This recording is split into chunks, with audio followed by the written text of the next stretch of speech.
প্রাণের মানুষ পাই না জগৎ খুঁজে, মনের মানুষ পাই না জগৎ,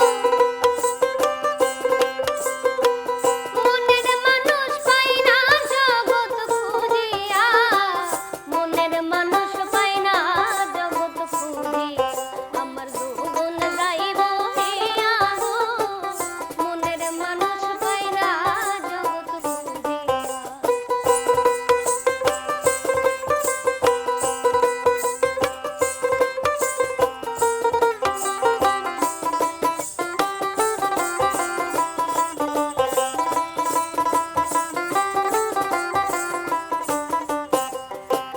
কার কাছে সপিব এই যৌবন হইল প্রাণের বৈরী কারবারা, কার কাছে সপিব এই যৌবন হইল প্রাণের বৈরী কারবারা। ওরে যে দেখে সে পত্র লেখে, যে দেখে সে পত্র লেখে প্রাণের কথা ভুলিয়া, মনের মানুষ প্রাণের মানুষ, মনের মানুষ পাই না জগৎ খুঁজিয়া, আমার যৌবন যাইব হিয়া গো, মনের মানুষ পাই না জগৎ খুঁজিয়া।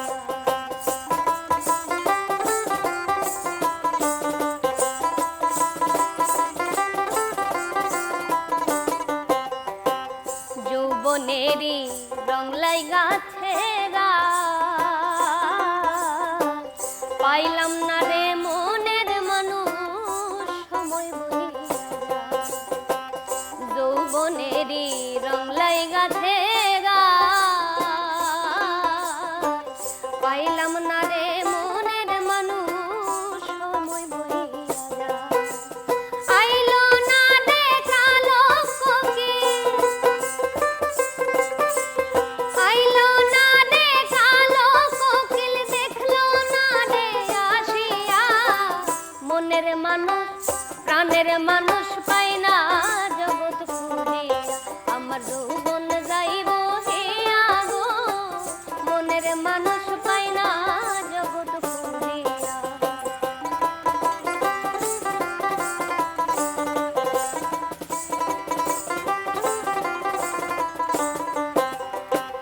পাগল রোগ কিপসা দিন হি, যৌবন জোয়ারের পানি রই না চিরদিন, পাগল রোগ কিপসা দিন হি, যৌবন জোয়ারের পানি রই না চিরদিন, সেই জোয়ারে আইলে না রে, সেই জোয়ারে আইলে না রে প্রেমের স্রোতে ভাসিয়া, মনের মানুষ প্রাণের মানুষ পাই না জগৎ খুঁজিয়া, আমার যৌবন যাইব হিয়া গো, মনের মানুষ পাই না জগৎ খুঁজিয়া, মনের মানুষ পাই না জগৎ, মনের মানুষ পাই না জগৎ খুঁজিয়া, মনের মানুষ পাই না জগৎ খুঁজিয়া, আমার যৌবন যাইব হিয়া গো, মনের মানুষ পাই না জগৎ খুঁজিয়া, আমার যৌবন যাইব হিয়া গো, মনের মানুষ পাই না জগৎ খুঁজিয়া। ইতি, আপনার মনের মানুষ খুঁজে না পেলেও আজকে আমি আমার গান আড্ডায় আপনাকে খুঁজে পেয়েছি। আপনাকে স্বাগত জানাচ্ছি গান আড্ডায়। এই যে সুন্দর করে মিষ্টি সুরে গাইলেন, এই গানের সঙ্গে আপনার যাত্রাটা শুরু কবে? আমার যাত্রাটা শুরু একদমই ছোটবেলা থেকে। আমি প্রায় আমার যখন বয়স 7-8 বছর তখন থেকেই আমি গান করি। আর আমার গানের পিছনে আমার অনেক বড় হাত আমার মায়ের। তিনি আমাকে এই যাবৎকালীন এখন অবধিও প্রেশার ক্রিয়েট করে এখানে আনছেন। কারণ আমার একটা সময় ছিল যখন আমি গান করতে চাইতাম, কিন্তু অনেক বাধা বিঘ্ন ঘটেছিল, মানে পারিপার্শ্বিকতা, এবং আমার বাবাও প্রথম অবস্থায় রাজি ছিলেন না যে আমি গান গাইবো। তো ওই মুহূর্তে আমার মা অনেক আর কি যুদ্ধ করেই আমাকে গান শিখিয়েছেন, এবং এ যাবৎকালীন আমি যা কিছু হতে পেরেছি সকলেই আমার মায়ের জন্য। আসলে প্রত্যেকটা মায় চায় তার সন্তানকে সর্বোচ্চ জায়গায় দেখতে। আমি পারিপার্শ্বিকের কথা বাদ দিলাম, এই যে বলছিলেন বাসায় বাবাও রাজি ছিলেন না, মাকে এক প্রকার ফাইট করে আপনাকে গানের সঙ্গে রাখতে হয়েছে, পরিবারের ফাইটটা কেমন ছিল? এটা খুবই আসলে, যখন দেখবেন যে আপনি এক জায়গা থেকে সাপোর্ট পাচ্ছেন কিন্তু আরেক জায়গায় সাপোর্ট পাচ্ছেন না, কারণ বাবা মা দুইজনই তো একত্রিত না হইলে আসলে সেই জায়গাটা সফল হওয়া অনেক কষ্টের ব্যাপার। তো সেইখান থেকে আমার আম্মু অনেক কষ্ট করেছেন, এবং প্রতি মুহূর্তেই আম্মু বলেছেন যে তোমাকে যুদ্ধ করে গানটাকে এগিয়ে নিয়ে যেতে হবে। এরপরে বাবাও, আমি যখন ম্যাজিক বাউলেনে থেকে গেলাম আর কি, তারপরে তিনি খুশি হয়েছেন যে না, আমার মেয়েটাও পারবে। তখন বাবার সাপোর্টটা আসে আসলে। যখন দেখলো বাবা যে তার মেয়েটা চ্যাম্পিয়ন হয়েছে, হ্যাঁ, সেই সময় আসলে বাবার প্রতিক্রিয়া কেমন ছিল? খুবই ভালো। তখন বাবা অনেক খুশি হয়েছেন যে না, তার ধারণাটা ভুল, এটা ভেঙেছে। আচ্ছা, তার মানে গান দিয়ে ইতি তার বাবার ধারণাকে পরিবর্তন করতে পেরেছে। আজকের ইতিকে দেখে তার বাবা কি বলে? আমার বাবা এখন গর্বিত বোধ করেন, আমি এখন সরকারি সঙ্গীত কলেজে পড়াশোনা করতেছি।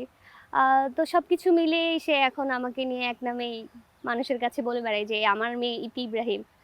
তো এটুকুই আমার জন্য অনেক বড় পাওয়া। প্রাপ্তি তো যতটুকু পেয়েছেন সেটা তো পেয়ে গেছেন, কিন্তু থাকে না মানুষের স্বপ্ন, আমি স্বপ্নের এই জায়গায় পৌঁছাতে চাই। আসলে আমি আমার লোকগানটাকে, আমার দেশের সংস্কৃতিটাকে অনেক এগিয়ে নিতে চাই, আর বিশ্ব দরবারে যাতে এই এক নামেই সবাই চিনে যে বাংলাদেশের লোকসঙ্গীত সর্বোচ্চ, আমি সেইখানটা যেতে চাই। দেখিয়ে তার উপর তো মালিক ভরসা। বাংলার লোকসঙ্গীত, বাংলার মাটির গান, এটা তো আসলে বয়স শ্রেণী সবকিছু ভেদ করে হৃদয়ে জায়গা করে নেয়। ইতি, আপনার গ্রামের বাসা কোথায়? আমার বাসা কুষ্টিয়া, আমার একদম লালন সাইজির মাজারের পাশেই আমার বাসা। কুষ্টিয়ার মনে হয় 50% মানুষ গানের সঙ্গে যুক্ত হয়। হুম। তো ছোটবেলা থেকে গান করছেন, এখনো আপনার একটা সুন্দর ক্যারিয়ার চলছে।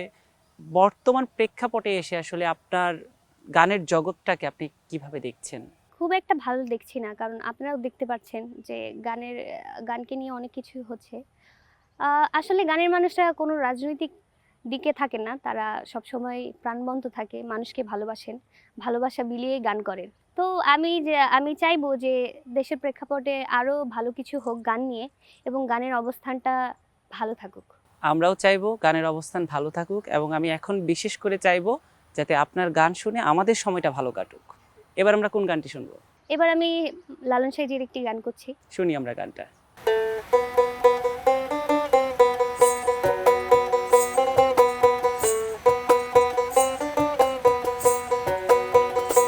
সদাই কিনলি রে পিতল দানা, সদাই কিনলি রে পিতল দানা, পিতল দানা, লালমতির দোকানে গেলে রে, লালমতির দোকানে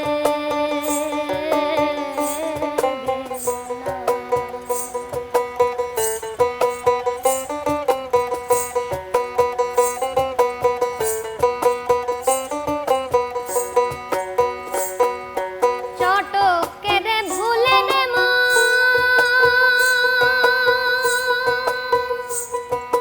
হারালি অমূল্য রতন, চটকের ভুলে নে মা,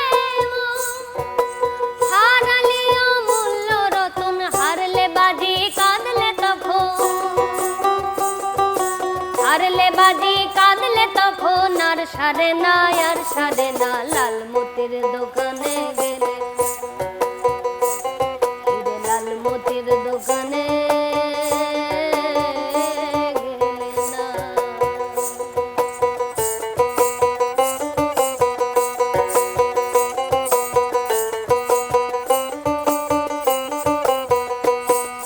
পিঠের কথায় আগে ভেবে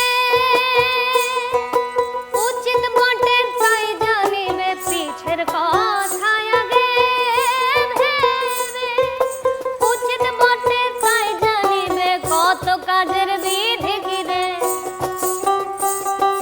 কত কাজের বিধি কিরে, মন রচনা, মন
সদাই কিনলি রে পিতল দানা, সদাই কিনলি রে পিতল দানা, পিতল দানা, লাল মোতির দোকানে গেলে না, লাল মোতির দোকানে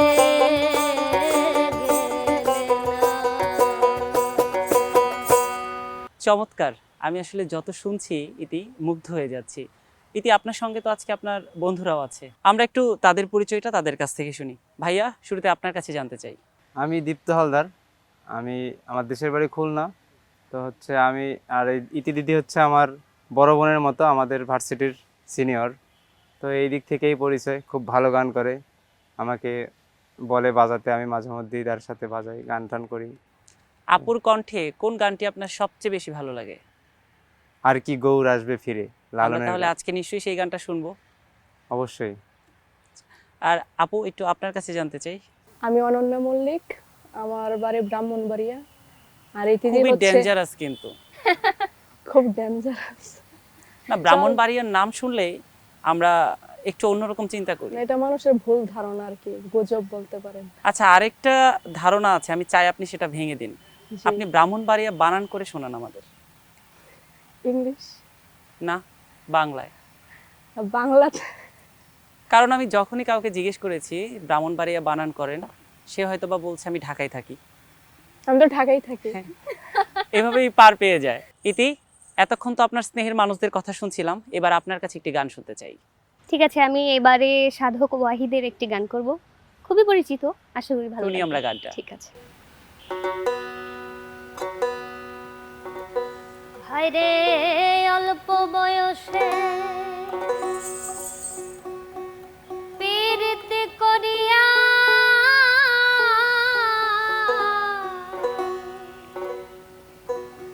মরিস না নদিল,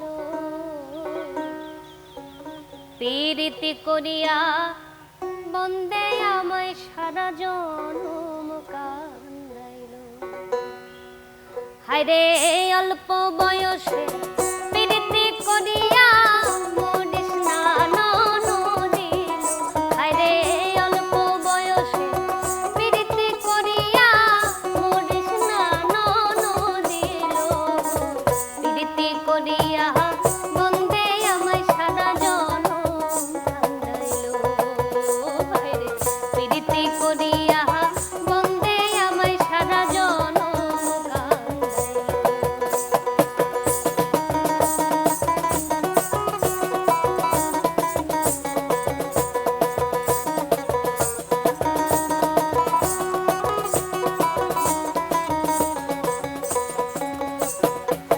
নন্দনে নন্দনে ঘুরি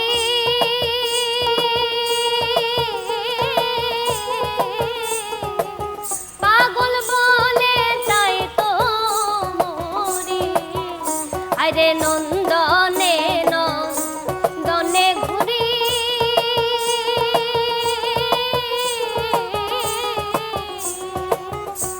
পাগল বলে তাই তো মরি। হায়রে নিশাহারা দিশাহারা ভুজঙ্গিনী হইলাম লো। হায়রে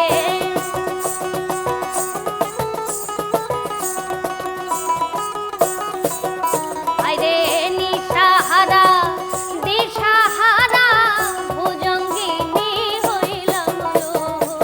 পীড়িতি করিয়া বন্দে আমায় সারা জনম কান্দাইল। হায়রে পীড়িতি করিয়া বন্দে আমায় সারা জনম কান্দাইল।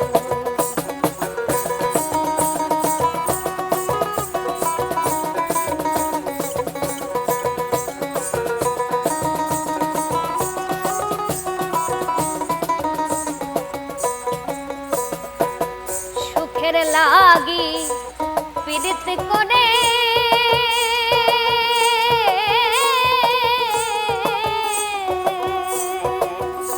আমি মরার আগে রইলাম মোরে। হায়রে সুখের লাগি পীড়িত করে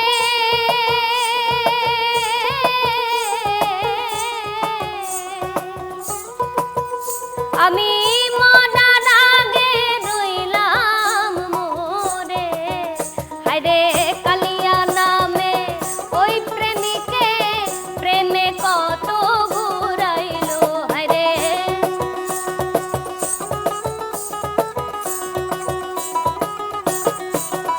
হায়রে কালিয়া নামে ওই প্রেমিকে প্রেমে কত ঘুরাইলো প্রীতি করিয়া বন্দে আমায় সারা জনম কান্দাইলো হায়রে প্রীতি করিয়া বন্দে আমায় সারা জনম কান্দাইলো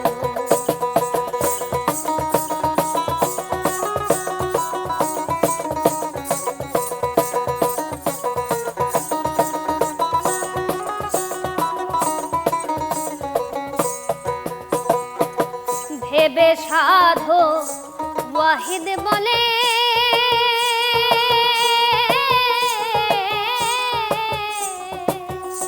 বন ফুলের মালা গলে হায়রে ভেবে সাধো ওয়াহিদ বলে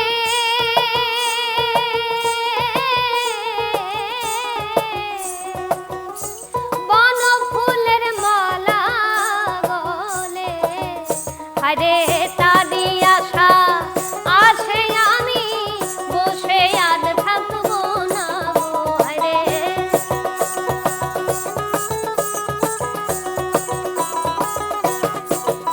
হায়রে তারি আশা আসে আমি বসে আর থাকবো না গো প্রীতি করিয়া বন্দে আমায় সারা জনম কান্দাইলো হায়রে প্রীতি করিয়া বন্দে আমায় সারা জনম কান্দাইলো হায়রে অল্প বয়সে প্রীতি করিয়া মুড়িস না নদিল হায়রে অল্প বয়সে প্রীতি করিয়া মুড়িস না নদিল প্রীতি করিয়া বন্দে আমায় সারা জনম কান্দাইলো হায়রে প্রীতি করিয়া বন্দে আমায় সারা জনম কান্দাইলো হায়রে প্রীতি করিয়া বন্দে আমায় সারা জনম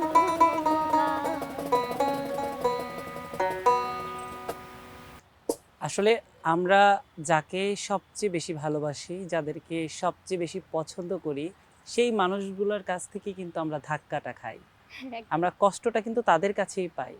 ইতি কখনো এমন হয়েছে কাছের মানুষরা আপনাকে খুব কষ্ট দিয়েছে?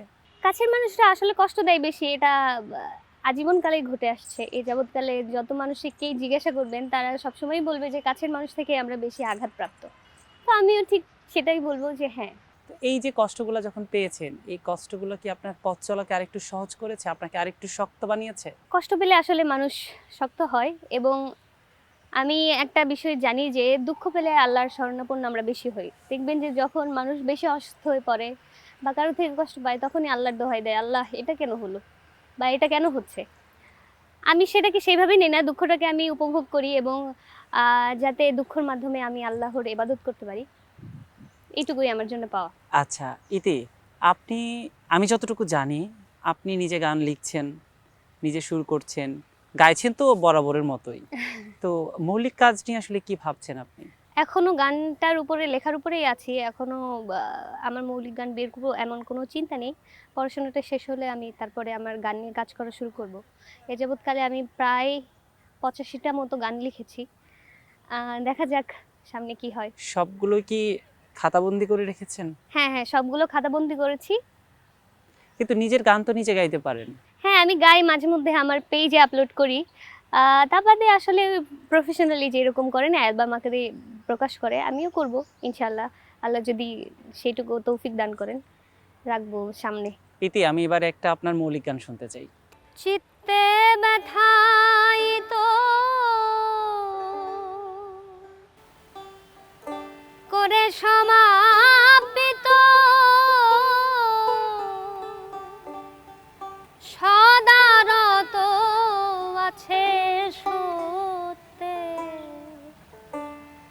রাই গৌরাঙ্গ বিহারী করেন সহচরী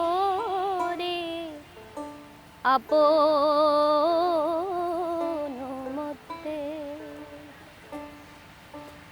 চিত্তে ব্যথায়িত করে সমাপিত সদারত আছে সত্যে চিত্তে ব্যথায়িত করে সমাপিত সদারত আছে সত্যে গৌরাঙ্গ বিহারী করেন সহচরী আপন মতে রাই গৌরাঙ্গ বিহারী করেন সহচরী আপন মতে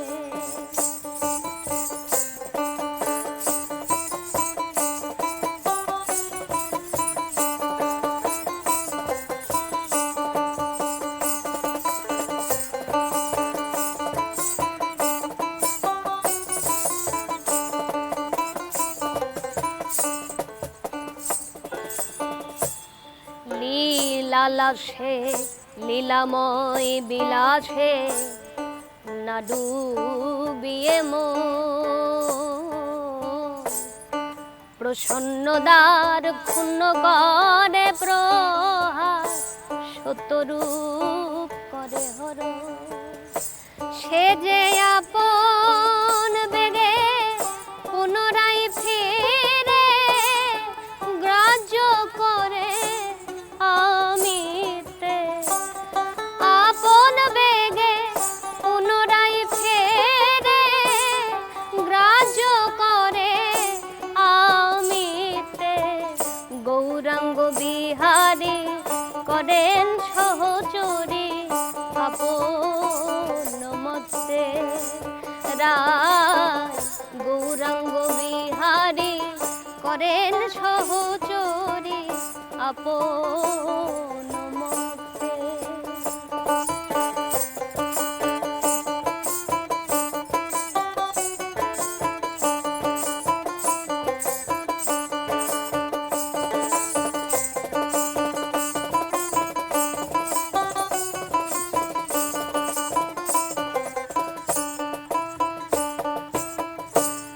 রসময় সহচর নিরিখে বেঁধে ধরো একক ধ্বনি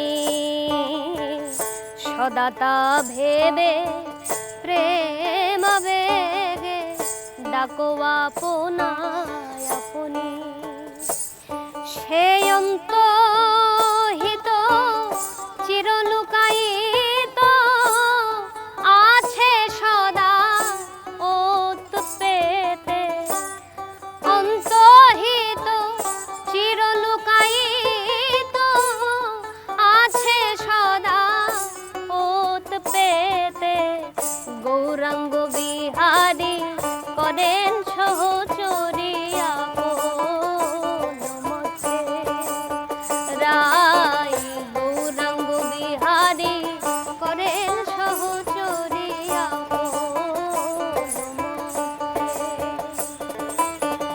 চিত্তে ব্যথায়িত করে সমাপিত সদারত আছে সত্যে গৌরাঙ্গ বিহারী করেন সহচরী আপন মতে রায় গৌরাঙ্গ বিহারী করেন সহচরী আপন মতে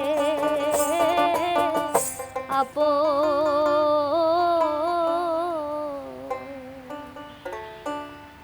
মতে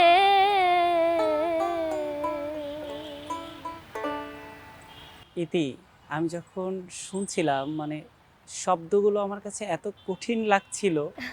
এটা আসলে লিখলেন কিভাবে আপনি? আপনার লিখতে কেমন সময় লেগেছে? আমার গানটা লিখতে খুব বেশি সময় লাগেনি, হয়তো বা 15 মিনিট মতো লেগেছে 15 সময়। মিনিটে আপনি একটা গান লিখে ফেললেন?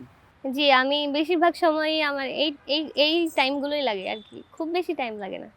আচ্ছা ইতি, আমরা তো অনেকক্ষণ এখানে আড্ডা দিচ্ছি, চলুন আমরা একটু সামনের দিকটাও ঘুরে দেখি। চিত্তে ব্যথায়িত করে সমাপিত সদারত আছে সত্যে, চিত্তে ব্যথায়িত করে সমাপিত সদারত আছে সত্যে।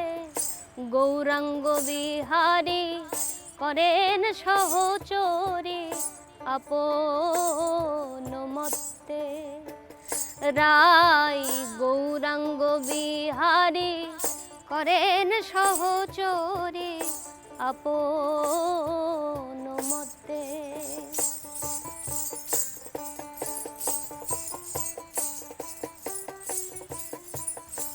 ইতি, আমরা তো এতক্ষণ দাঁড়িয়ে আড্ডা দিচ্ছিলাম, তবে মাটির গানগুলো এবার মাটিতে বসে শোনার সুযোগ হলো। এই যে মাটির উপর শুকনো পাতা পড়ে আছে, তার উপর আমরা সবাই বসে আছি, এই সময়টা আপনার কেমন লাগছে? খুবই ভালো লাগছে। বাংলার গান, মাটির গান, মাটিতে বসেই করাটাই উত্তম। তাহলে আমরা আর কথা না বাড়াই, আমরা এবার একটা গান শুনে আসি। ঠিক আছে। ওরে মধুর মধু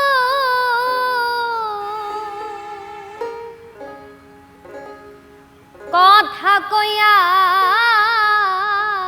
চিত্তে দাগা দিল,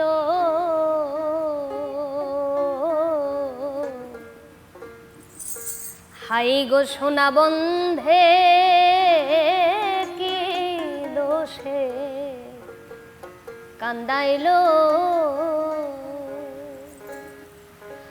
মধুর মধুর কথা কইয়া চিত্তে দাগা দিল, মধুর মধুর কথা কইয়া চিত্তে দাগা দিল। হাই গো সোনা বন্ধে কি দোষে কান্দাইলো, হাই গো সোনা বন্ধে কি দোষে কান্দাইলো।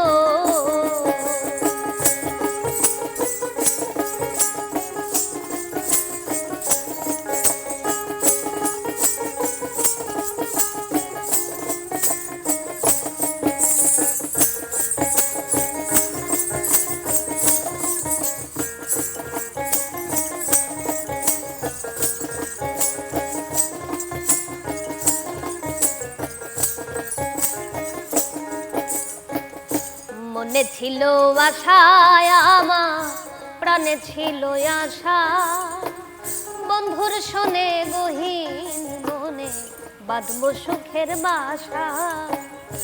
মনে ছিল আশা বন্ধুরে, ওরে বন্ধু প্রাণে ছিল আশা, বন্ধুর শোনে গহীন মনে বাঁধব সুখের বাসা।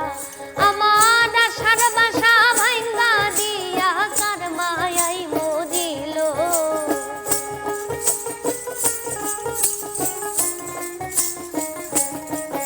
ওরে আশার বাসা ভাঙ্গা দিয়া কার মায়াই মজিল। হাই গো সোনা বন্ধে কি দোষে কান্দাইলো, হাই গো সোনা বন্ধে কি দোষে কান্দাইলো।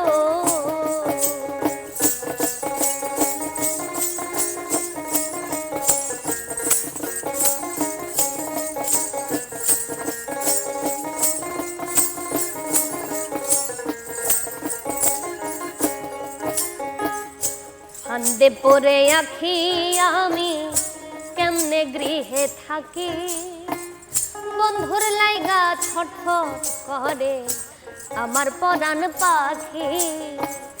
ফান্দে পড়ে আখি বন্ধুরে, ওরে বন্ধু কেমনে গৃহে থাকি, বন্ধুর লাইগা ছটফট করে আমার পরাণ পাখি।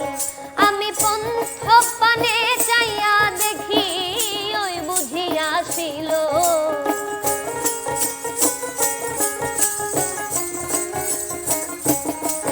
হায়রে পন্থ পানে চাইয়া দেখি ওই বুঝিয়াছিল। হাই গো সোনা বন্ধে কি দোষে কাঁদাইলো, হাই গো সোনা বন্ধে কি দোষে কাঁদাইলো।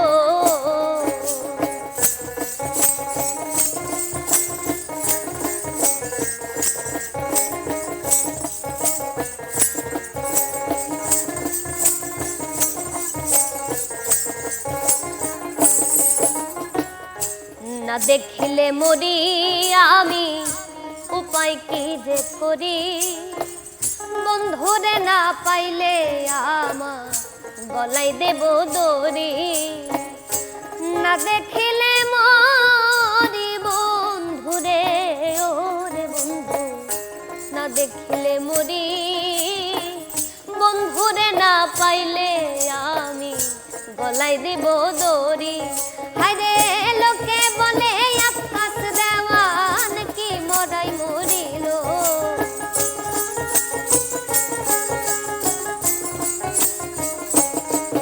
ওরে লোকে বলে আকাশ দেওয়ান কি মরাই মরিল। হাই গো সোনা বন্ধে কি দোষে কান্দাইলো, হাই গো সোনা বন্ধে কি দোষে কান্দাইলো। মধুর মধুর কথা কইয়া চিত্তে দাগা দিল, মধুর মধুর কথা কইয়া চিত্তে দাগা দিল। হাই গো সোনা বন্ধে কি দোষে কান্দাইলো, হাই গো সোনা বন্ধে কি দোষে কান্দাইলো, হাই গো সোনা বন্ধে কি দোষে কান্দাইলো।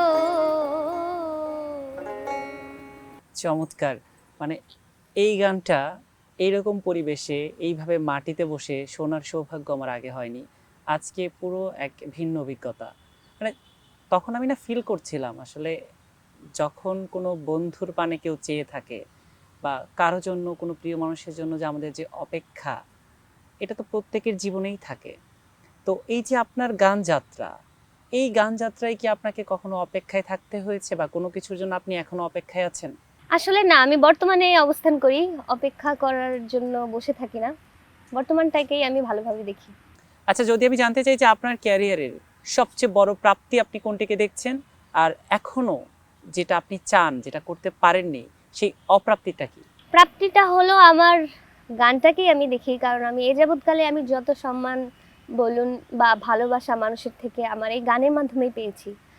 আর অপ্রাপ্তির দিক থেকে বলতে গেলে এখনো অপ্রাপ্তির আসলে আশঙ্কাটা এখনো করতে পারছি না, কারণ প্রাপ্তি অপ্রাপ্তি মিলেই তো সবকিছু, তবে প্রাপ্তিটাই আমার জীবনে বেশি। আচ্ছা, ভালোবাসা তো অনেক পেয়েছেন শ্রোতাদের, কিছু ঘটনা থাকে না যে খুব মেমোরেবল, যে আমাদের সব সময় সেই ঘটনাটা মনে পড়লে একটু ভালো লাগা বা ঠোঁটের কোণে একটু হাসি, এরকম কোনো ঘটনা কি আছে? হ্যাঁ, আমার এরকম অনেক ঘটনাই আছে। তার মধ্যে একটা ঘটনা আমার খুবই মনে পড়ে। যখন আমি খুব ছোট, আমার বাসার পাশেই একটা দরবার আছে, শের মস্তানের মাজার। তো এখানে প্রতি বছরই একটা করে ওরস মোবারক হয়। তখন আমার বয়স হবে হয়তো বা 12 এরকম। এই বয়সটাতে আমি একটা লালন গান গেয়েছিলাম, ধরচরণ ছেড়ো না। তো একজন মুরব্বী লোক এসে আমার পায়ে হাত দিয়ে সালাম করেছিলেন। আমার ওই মুহূর্তটা আসলে মনে পড়লে খুবই ভালো লাগে এবং মনে হয় যে ঈশ্বর আমাকে তার এত সুন্দর একটা জিনিস আমাকে দিয়েছেন যে সুরের মাধ্যমে আমি মানুষের এমন জায়গায় পৌঁছাচ্ছি যে সে আমার পা ধরে সালাম যেখানে করতেছে। আসলে বয়স কোনো পার্থক্য করছে না না, না না, যে আসলে সুরের তার মায়ায়। তার জায়গাটাও আসলে আমি কিন্তু না, তার জায়গাটা হইতে পারে যে আমার মাধ্যমে ঈশ্বরকে সে প্রণাম করতেছে বা সালাম করতেছে, এরকম। আচ্ছা, আসলে আমাদের জীবনে তো অনেক প্রাপ্তিই থাকে যেগুলো সব সময় আলাদা ভালো লাগার একটা অনুভূতি আমাদেরকে দেয়। তবে এই যে আপনি যেহেতু এখন সঙ্গীত ভুবনে আছেন, মিডিয়াতে আপনি না চাইতেও এখন জড়িয়ে গেছেন, তো এই মিডিয়া নিয়ে আপনার কোনো আক্ষেপের জায়গা আছে? আক্ষেপটা আসলে নেই, তবে কিছু কিছু ক্ষেত্রে আমার মনে হয় যে ভালো মানে থেকে আপনি কি আসলে যতটুকু ইন্ডাস্ট্রিকে দিতে পারবেন, যতটুকু আপনার দেওয়ার সামর্থ্য আছে, আপনি কি সেটা ইন্ডাস্ট্রিকে দিতে পারছেন? আমি তো চেষ্টা করছি এখনো, আসলে আমি জানি না মিডিয়া কতটুকু দিতে পারবো, তবে আমার চেষ্টায় আছি। কিন্তু সুযোগের যে ব্যাপারটা, সুযোগটা আসলে হয়ে ওঠে না, কারণ আছে না অনেক ব্যাপার স্যাপার আছে যে তোষামোদ যেগুলো হয়, তো তো আমি হয়তো বা তত দূর অব্দি যেতে পারিনি, সেখান থেকে একটু পিছিয়ে আছি।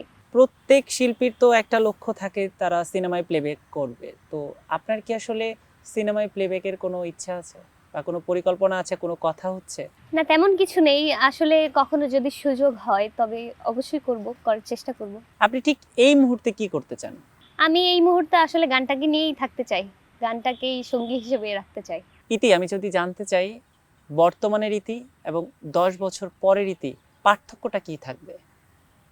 বর্তমানে আসলে আমার যে কমতিগুলো আছে 10 বছর পরে হয়তো বা সেই কমতিগুলো পূরণ হবে এবং আমি একটা এখন যেই জায়গাটায় আছি তার থেকেও একটু ভালো জায়গায় থাকবো, এটাই আশা করি। আপনার কাছে জীবনটা কেমন? জীবনটা অনেক সুন্দর, জীবনটাকে উপভোগ করতে হবে সর্বক্ষণ। কিন্তু আমাদের জীবনে তো অনেক দুঃখ, কষ্ট, অনেক না পাওয়ার আমরা আসলে আকাঙ্ক্ষা, দুঃখটাকে সবকিছু যদি থাকে। আপন করতে পারি তাহলেই জীবনটা উপভোগ করা যাবে, নয়তো বা সম্ভব না। কারণ দেখবেন যে বেশিরভাগ ক্ষেত্রে আমাদের জীবনে দুঃখটাই ঘুরে ফিরে আসছে, আর সুখটা খুবই ক্ষণস্থায়ী।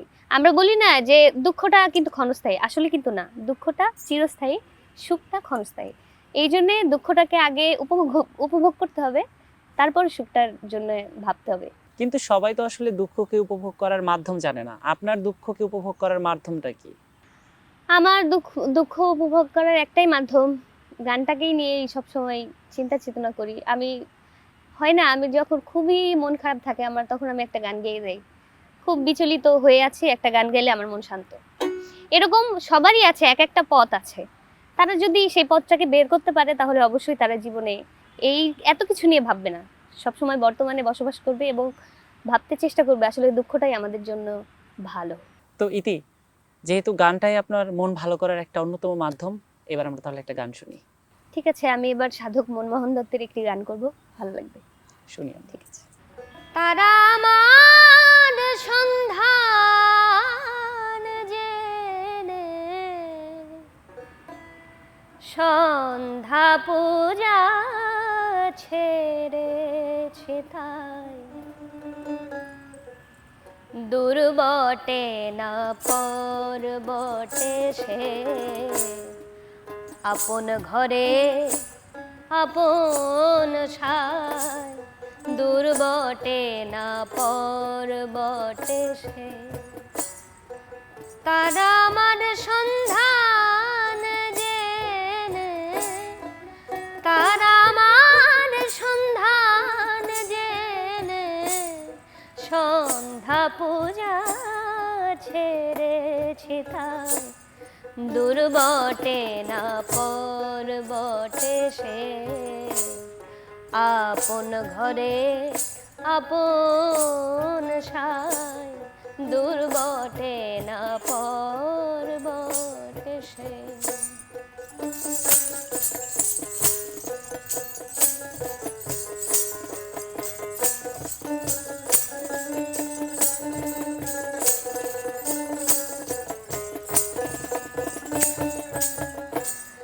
যখন থাকে যে কাজে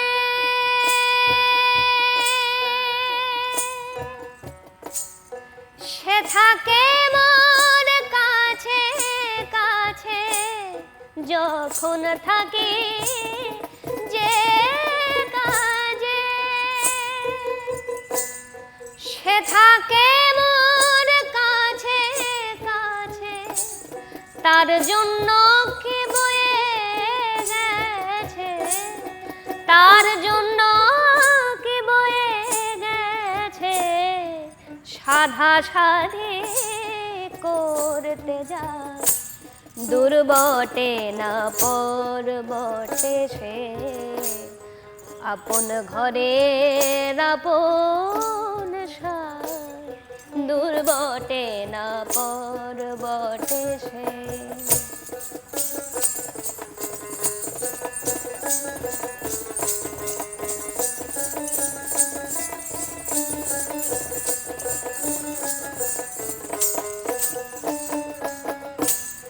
ভালো কি বাসে না মরে,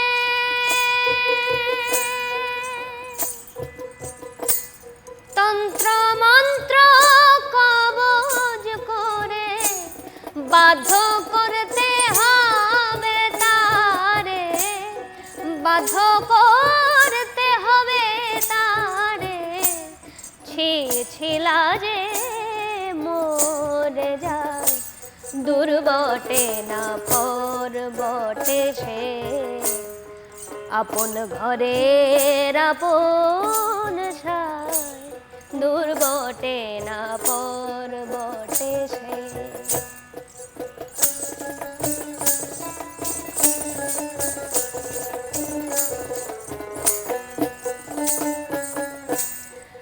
পরের মতো ঘর করিয়ে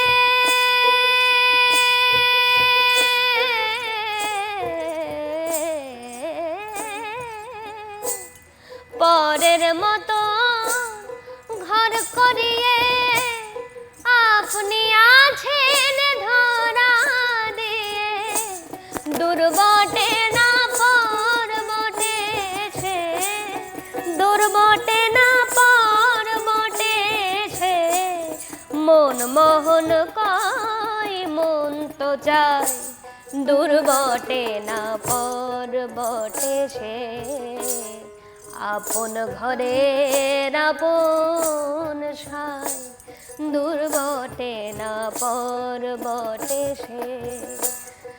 তারা আমার সন্ধান জেনে, তারা আমার সন্ধান জেনে, সন্ধ্যা পূজা ছেড়েছে তাই, দূর বটে না পর বটে সে, আপন ঘরের আপন ছাই, দূর বটে না পর বটে সে, দূর বটে না পর বটে সে, দূর বটে না পর বটে সে। চমৎকার। আপনি যেমন দারুণ গাইছেন, আপনার সঙ্গে আপনার এই স্নেহের মানুষগুলো দুর্দান্ত বাজাচ্ছে। একদম। ইতি, আমরা তো দেখি যখন কেউ সামান্য জনপ্রিয়তা পেয়ে যায় বা কোনো একটা অবস্থানে পৌঁছে যায়, তখন সে আসলে ঠিক মাটির মানুষ হয়ে থাকাটা তার জন্য কঠিন হয়ে পড়ে। আপনি তো একটি রিয়েলিটি শোর চ্যাম্পিয়ন, তো আপনার ক্ষেত্রেও কি আপনার জীবনে এই ধরনের পরিবর্তন এসেছে? না, আসলে আমার মা বাবা বলেছেন যে উপরে উঠলেও গোড়া ভুলো না। এই জন্যে আমি আগে যেরকম ছিলাম এখনো সেই রকমই আছি, একই রকম। এখন যখন দেখেন যে আসলে সোশ্যাল মিডিয়াতে তো আমরা অনেককেই দেখছি তাদের অনেক প্রতিভা তুলে ধরছে, এবং সোশ্যাল মিডিয়ার জনপ্রিয়তায় অনেকে নিজেদের শিল্পবোধকে অনেক উপরে নিয়ে যাচ্ছে, তো যখন দেখেন যে আসলে চারপাশে মানুষের একটা পরিবর্তন, তাদের আচরণের পরিবর্তন, সেই জায়গাটা থেকে আসলে কখনো কি নিজের মনে কখনো আক্ষেপ কাজ করে? না, আসলে আক্ষেপ কাজ করে না, কারণ এখন তো যেহেতু সোশ্যাল মিডিয়া বেসিসে এগুলো চলছে, তো সেক্ষেত্রে আসলে আক্ষেপটা আমারও নেই, কারণ যারা যতটুকু করতে পারে তার মাধ্যমে তারা করুক। এটা তো আরো ভালো যে তারা চেষ্টা করছে ভালো কিছু করার, সেখানে আসলে আক্ষেপ রাখার কোনো কারণ নেই। ইতি, আপনার কথা শুনে আমার যেটা মনে হচ্ছে যে আপনি একটু সুশীলভাবে চলতে পছন্দ করেন, আপনার ক্যারিয়ারটাকেও আপনি সেইভাবেই দেখতে চান। ইতি, আপনার জন্য অনেক অনেক শুভকামনা। আজকে একটা দারুণ সময় আমি আপনাদের সঙ্গে কাটিয়েছি, আপনাদের সবাইকে অসংখ্য ধন্যবাদ। ইতি, আজকে আমরা আমাদের আড্ডাটা শেষ করব, আমরা বাড়ি যাব, তবে আপনার গান শুনতে শুনতে। হ্যাঁ, ঠিক আছে। আসলে এখন বর্তমান পরিস্থিতিতে অনেক কিছুই হচ্ছে, তো আসলে আমরা মানুষকে মানুষ হিসেবেই ভালোবাসবো। সেই প্রেক্ষিতে লালন সাহেবজি সবসময় মানবতার একটা ডাক দিয়ে গেছেন। তার সুবাদেই আমি সত্য কাজে কেউ নাই রাজি এই গানটি গাইবার চেষ্টা করব। জাত গেল বলে একই আজব কারখানা, জাত গেল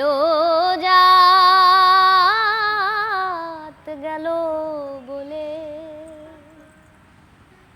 সত্য কাজে কেউ নাই রাজি, সত্য কাজে কেউ নাই রাজি, সবই দেখি তা না না না, জাত গেল বলে একই আজব কারখানা, জাত গেল বলে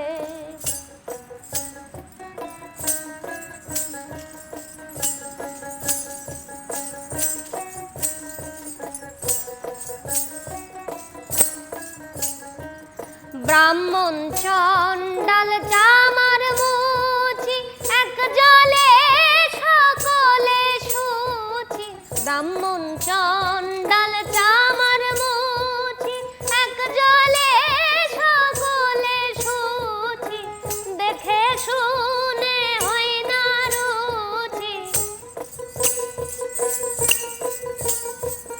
দেখে শুনে হয় না রুচি জমে তো কাউকে ছাড়বে না জাত গেল বলে একই আজব কারখানা জাত গেল বলে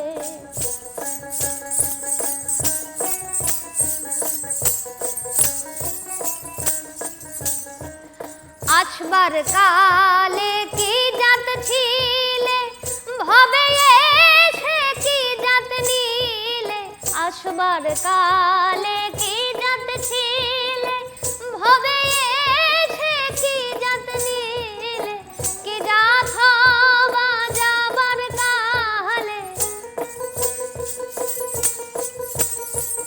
কি জাত হবা যাবার কালে সে কথা ভেবে বলো না জাত গেল বলে একই আজব কারখানা জাত গেল বলে